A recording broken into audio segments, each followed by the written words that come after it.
From Hollywood, it's time now for... Johnny Dollar speaking, Lieutenant Garcia's office. Johnny, you're the one I was trying to reach. This is Carla Monte. Oh, I was going to phone you later. What's happening? Have they found Eddie yet? Not yet, but the police picked up one of his friends, Mario Santorres. Oh, Mario, I know him. Well, he's been to the apartment lots of times. Was he in on the robbery? Yes, he just made a statement admitting it. And what did he say about my brother?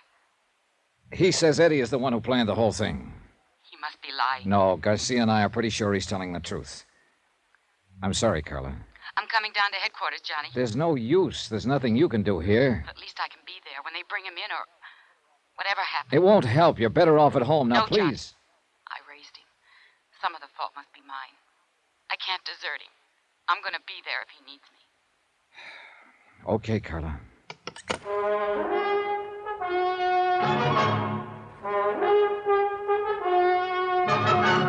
Tonight and every weekday night, Bob Bailey in the transcribed adventures of the man with the action-packed expense account, America's fabulous freelance insurance investigator. Yours truly, Johnny Dollar.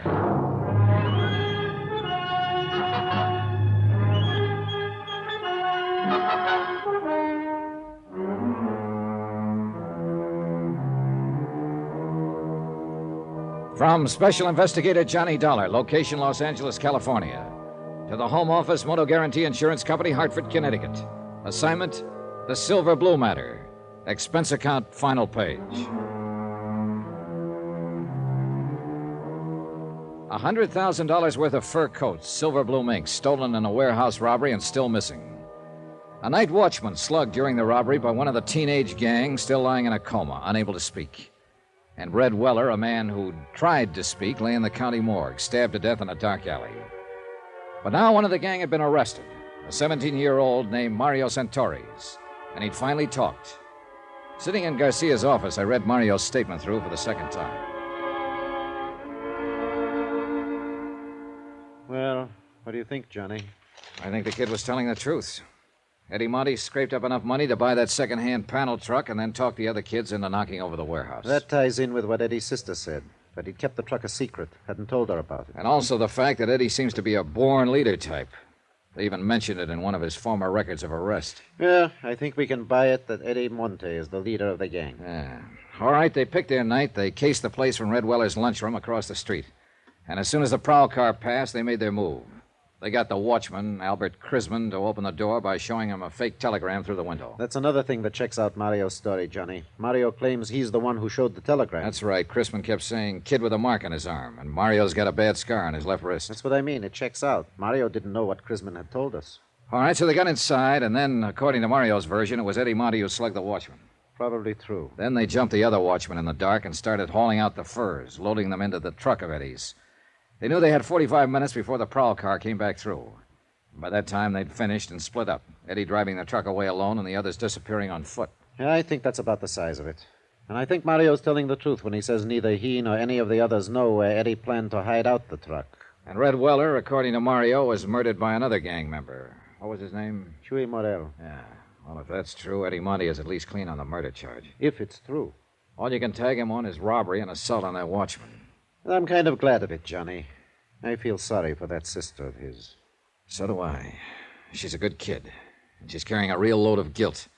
Thinks that she's responsible in some way. Oh, she was only 19 herself when their folks died. How could she be expected to hold him in line? And especially in that district. Yeah. She's on her way down here, by the way. Carla Monte? Yeah. I tried to talk her out of it. Oh, maybe she's as well off hanging around here, though, as she is waiting alone in that apartment. It's a rough deal for her, no matter where she waits. Well, at least we can tell her brother's not in quite as deep as we... Excuse me. Yeah, sure. Garcia speaking. Good. Well, who's the other one? Yeah, bring them on in and book them. I'll talk to them later. And now we... What? When? All right. Keep in touch with me. The boys just picked up Chuy Morel and the other two. That leaves just one to go. Yeah, the big one. Eddie Monte. And he's even bigger now, Johnny. What do you mean? That watchman Eddie slugged, Albert Crisman. What about him? He just died. So it was a different thing we had to tell Carla when she arrived at headquarters. Not that her brother would probably get off on a lesser charge, but instead that an APB was out that every officer in town had been warned. Be on the lookout for Eddie Monte, age 19, armed and dangerous, wanted for murder.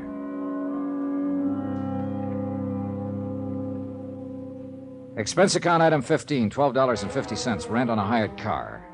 One of Garcia's boys was certain that the background appearing in the photograph of Eddie's truck was somewhere in his district, but he couldn't tag the exact spot. So I decided to cruise that area street by street. Carla Monte, Eddie's sister, went along with me.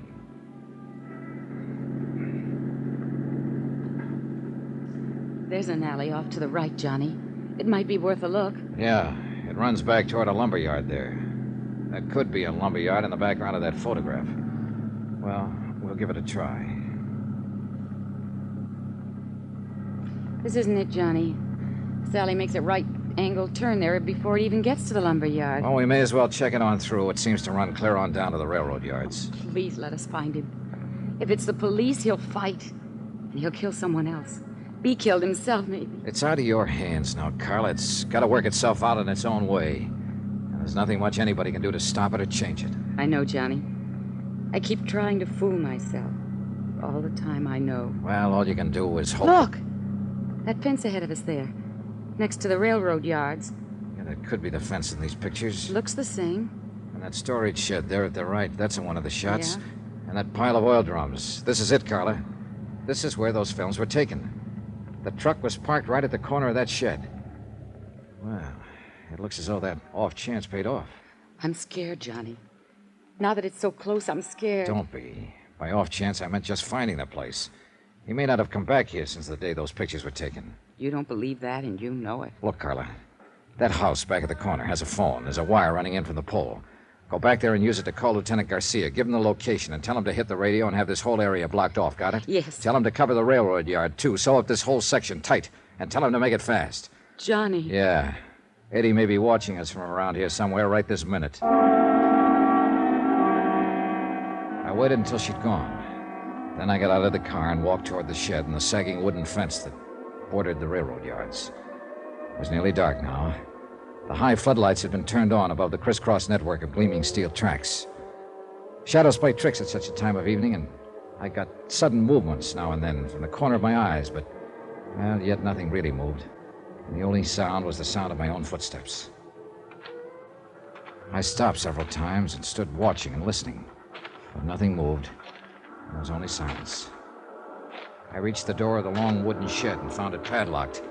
But looking in through a broken window, I could see the lock didn't matter. The shed was empty and long abandoned. Between it and the fence was a drive leading toward the rear. And behind the shed, in a loading area, I found Eddie's truck. And in the back of it was $100,000 worth of furs. All right, Dollar. Get your hands up. Eddie, you're in a rut. That's the first thing you said to me the last time we met. I ought to killed you there in that apartment. Isn't one killing enough? I don't suppose you know it, but Albert Chrisman died this afternoon. I know. I got a radio in the truck there. That's where you've been hiding out all the time? Look, if I wanted to answer questions, I'd go turn myself in. You may be better off in the long run if you do. Now get... You here alone? No, your sister's with me. Oh, for the love... What does she want to do? Watch me get it? Why don't you give me that gun, Eddie? It's only a matter of time. You know that. You don't have a chance. Oh, I figure I got a pretty good chance right here in my hand. Chance at what? To break Carla's heart? Smash her into the dirt, kill her, maybe? Shut up. What more do you want to do to her before you're through? I'm not planning to be through. Oh, that's great. But the police are doing some planning of their own. They gotta find me first. I found you, didn't I? And I ought to kill you right where you're standing. Is that all you got to think about, Eddie? To kill somebody and go on killing until one of them kills you? Shut up! Let me think. Think about Carla if you want to think about something. Think about the things she's done for you, the years she's worked for you, worried about you. That dame was born to worry. Nobody's born to worry. They inherit worries, like you were inherited by her. I didn't ask her to do it. Life didn't give her any choice. But it's too late now to talk about that. It's all over, Eddie. This is the wind-up. Come on now, give yourself up. You haven't got a chance. Oh, and I would have if I gave myself up? Don't you hand me that stuff. The police have got this whole section surrounded. Carla went to call them 20 minutes ago. If I thought you were trying to hand me... Keep your mouth shut. Eddie, you don't have a chance. Johnny, Lieutenant Garcia's here. Be careful, Eddie's here. You dirty... I hit the dirt and rolled into the truck and came up on the other side with my gun in my hand. I could hear Eddie running away, but I couldn't tell where he was. Johnny, are you all right? Yeah, I'm all right. Eddie went over the fence into the yards. Where are you? Here, the corner of the shed. Come on, let's go after him. He can't get through. I've got men working this way from the other side. Where's Carla? Back there somewhere. Come on, we can get through the fence here. Carla, stay where you are. Don't follow us. There he goes, Johnny, behind that line of freight cars. All right, come on. He can't get too far that way. There's a train coming. There he goes! He's going to try to beat it. The crazy Eddie! Santa Madre!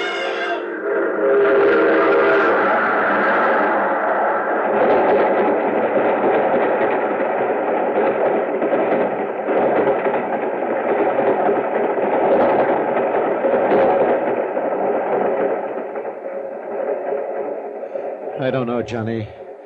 There must be better ways to die.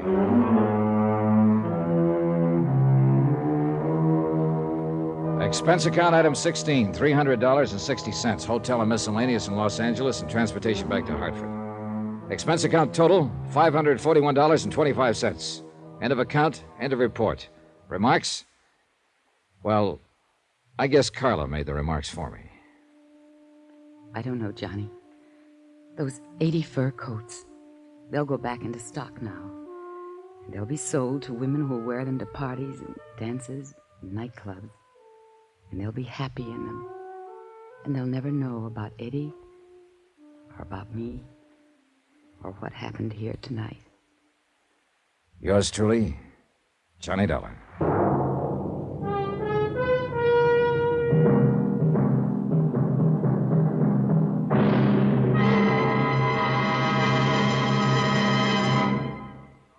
Now, here's our star to tell you about next week's intriguing story. Next week, The Matter of the Medium, Well Done. And a seance or two that I think you'll like. Join us, won't you? Yours truly, Johnny Dollar.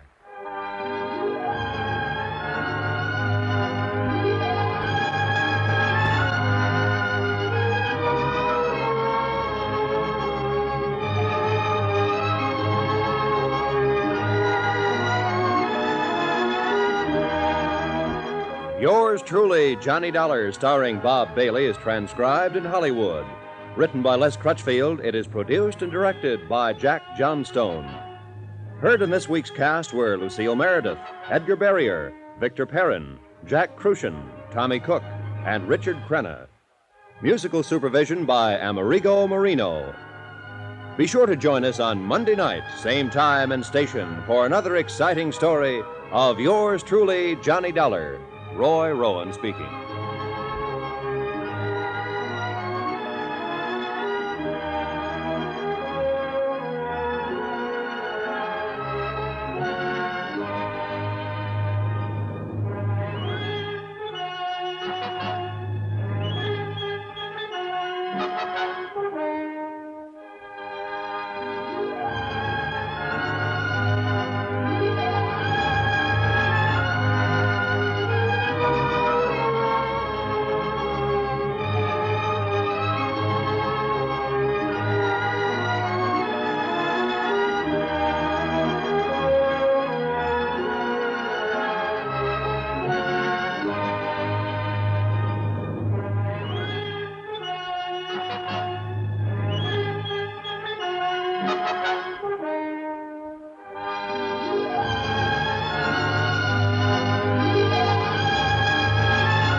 You've been listening to the OTR Gold Network. Find more classic radio at otrgold.com.